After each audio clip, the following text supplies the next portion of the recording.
How are you guys doing? Welcome back to another video. In this video, we're going to be creating this 3D model of Alfred Molina, aka Doc Ock. We're going to be creating this 3D model. This is a fully painted, 3D printed, of the 3D model. That made no sense. Whatever. Let's get into it.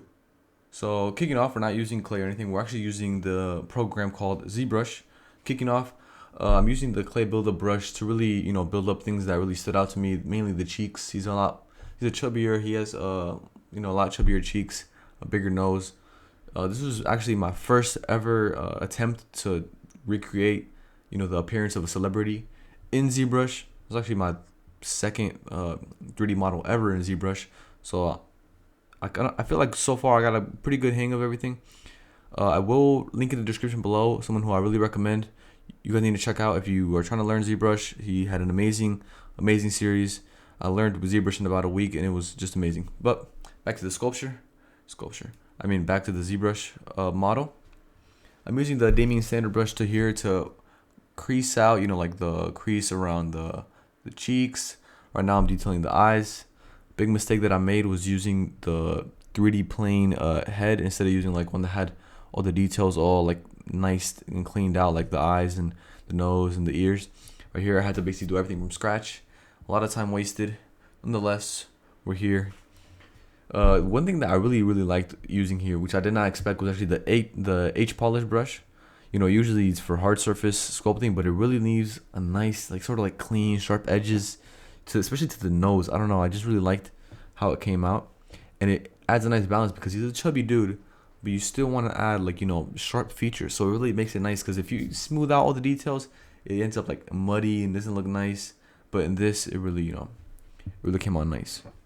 Another thing that you can't really tell that I'm doing is because I'm doing it not in the screen but through my display is I'm comparing the size of Alfred Molina's head through a picture on my phone, through my monitor, and then using the proportions of the eyes, of the nose, of the mouth to really make sure that that's, I'm capturing that likeness.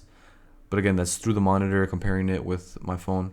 And I'm using a compass, the one that you'd use to, it's called the compass, that you use to draw circles. I would first map out the overall size of the head, and then map out the eyes to the chin, and then the eyes to the nose, and then to the mouth. So make sure that all those proportions are good. So if you see me zoom out, that's what I'm doing, using the move brush to really edit those. And that's also something that you have to keep in mind is always feel free to use the move brush whenever to, if you have to fix anything, extend the nose, do this, do that. It's always available to you no matter what level of detail you're at. So again doing the Damien standard brush was also very useful for creases, wrinkles, really cleaning out edges like in the lips if you really want to make it stand out. And also the clay buildup is also really good. But towards the end, like clay buildup is good in the beginning. Towards the end, I recommend using the H polish, clicking Alt, because H polish is usually like a subtracting brush. When you click Alt, it's an additive brush now. So it adds sort of that similar to clay buildup where it's like a square, but it's a lot smoother, it's a lot cleaner, it's a lot less rough, and it's good for the finalizing the details. So now right here, I'm beginning to add the actual eyeballs because I wasn't going to sculpt an actual eye, so I'm adding it. I inserted a separate tool. Now I'm inserting it. I use the modify topology mirror and weld to make sure that they're symmetric on both sides. And then later on, I'm gonna build it up around the eye bags, around the eyelids to make sure that it's all, looking clean. And then at the very end, I'm gonna be merging all the tools, or subtools actually. So like I said earlier, I'm building up the eyelids and the eye bags and all that. Again, something that I could have avoided if I would have used a model that had nicer details. Nonetheless, also the hair I used the clay buildup brush as well. I began using a bigger size brush, and then I would build up all the details, and then towards the end I would just use a smaller version of the clay buildup, and then use a snake hook to like drag out little strands and all that. You can see those eyebrows turned out terrible. Later I'll use a better brush later I'll smooth that out and use a nicer brush. But still, it was just again, this is my first time ever doing a likeness, so it was a bit hard to get used to all which brushes to use and all that. Funny, look, it's blue tints on my hundreds. Life been going how I want it, yeah. Life been lit just how I want it, yeah.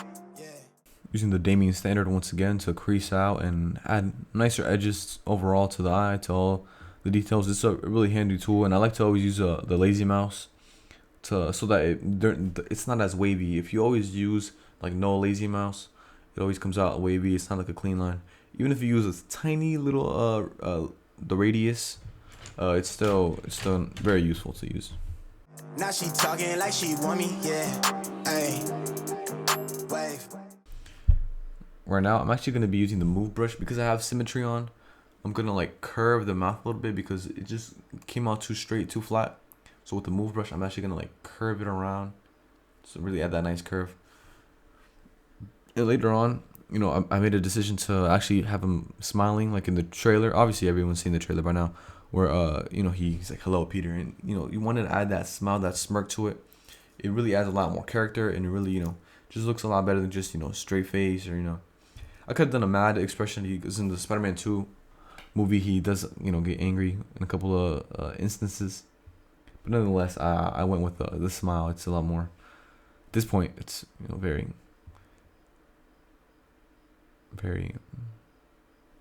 The fuck is the word?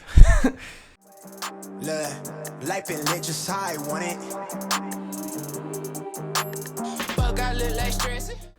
Now I'm beginning to really smooth down and pat down the side of the hair. Something that I'm not too happy with it, but I think I might come back and edit it later on. Usually the hair, I wanted it to imitate how it looked like in the trailer of No Way Home. It's a little different than how it looked like in Spider-Man 2. But then again, there wasn't that much reference.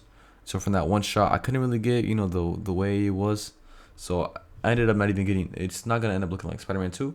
And it might not even end up looking like No Way Home. So I'll probably come back and edit it later on, or do a couple of different alterations. I might just come back later and do the Spider-Man 2. But nonetheless, I'm beginning to use a new brush, which is the Trim Dynamic. And that specifically targets the edges and smooths it out. It's somewhat like a bevel brush. So like it bevels it out, and that was super nice for the lips. You just added that nice, like, squared off and clean. And later on when I add the wrinkles, that's what shows the edge of the lips. Like, you don't have to really define it with like a Damien standard. You can just leave it like that, with just the edge popping out at the bottom of the lip. Then with the wrinkles, it really defines the border between the lips and just the chin. I be finessing, Dolo in my section, built like a blessing, fuck I look like stressing. I be finessing, got my muscle flexing, my money stretching. Yeah, ain't shit sweet, ain't shit funny. It's blue tints on my hundreds. Life been going how I want it. Big bands like a main event, already paid the rent. Feeling like winning my favorite shit, boy, I was made for this. Flex mode on gym rat, I been that young legend, oh. Them boys can't fuck with it, I ain't shy, I'ma let them know. All of my bitches be multiples of 10. Again, using it wasn't the clay buildup, it was the H polish to build up that eyebrow and build up that, like, sort of like sunken eye. His eyes are not sunken, but overall faces have that look to them. So I wanted to really define it. And later on, I come back and smooth everything out. Now, I actually ended up flattening out the original ears that were there because it just completely messed them up from stretching the whole backside for the hair and everything. So I was going to have to sculpt the whole ear from scratch. All of my niggas be comfortable with sins from his to gin. Niggas be hating because I've been ballin' and they gotta ride the bench again. Ain't gotta wonder, I know when she callin' that she tryna ride that dick again. Keep it a C note. Niggas is D-League, they could be more. I brought the A game, gripping them B cups by the seashore. Filling up my rubber band 100 band. As you can see here, I'm adding the lip wrinkles. And that brush actually ended up becoming very useful. I'm adding the pores too, all throughout, to really add that nice depth. I added pores and moles and all that. And that lip wrinkle one I added for the eye bags and not the eye bags, the crow's feet and everything. I need that big dog, no small bark. I'm cool on your feedback. Yeah, ain't shit sweet, ain't shit funny. Look, it's blue tints on my hundreds. Life been going how I want it. I look like stressing. I be finessing. And I'm topping off the neck because this is going to be for a custom action figure. Was not going to be necessary for mine. I'm also in the link in the description below.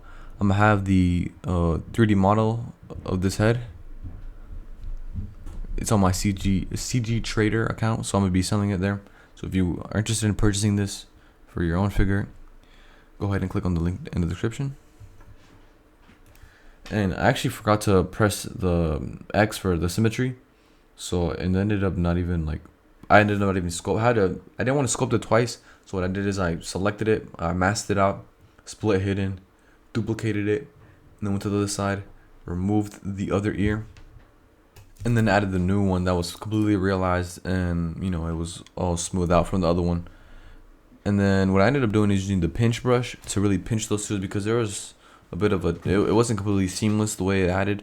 So I used the pinch brush and then used the H polish to build it up all the way up and then build it back down. And then obviously I used a little pass of the smooth to overall just smooth it out, clean it up. And I'm beginning to add, you know, small skin textures all around the ear, all around the neck, just adding that texture again. And I haven't said this, but this is going to be for my customs that I've been doing in my other videos on my channel. And the figures are usually 3 3/4 inch. So this head's going to be pretty tiny. So like this texture that I'm adding right now, it's not even going to be visible. But I do want to add it just for the sake of the video, you know, to really see how well I could realize it. And I think it came out decent for a first attempt. And I'm beginning to use the brush that I use for the wrinkles and the crow's feet and the lips for the hair. When you select it as a big brush and have a medium Z intensity, it leaves a nice texture. And then when you shrink it, add a smaller brush, and then with the higher Z intensity, it adds a nice texture for all the hair. As you can see right there, it really looks, you know, like hair, and it's actually meant for wrinkles. So it was a good discovery to have for the future. And whenever I'm using hair, I'm probably going to be using that brush. As you can see, it kind of swaps a little bit the perspective. That's because I'm turning on and off dynamic perspective, and I just kind of can't. It's a little confusing how it just looks weird. Nonetheless, this is about the last thing I did. I just merged them all out and 3D printed. The 3D print took around I think like 2 hours, 2.5, if I'm not mistaken.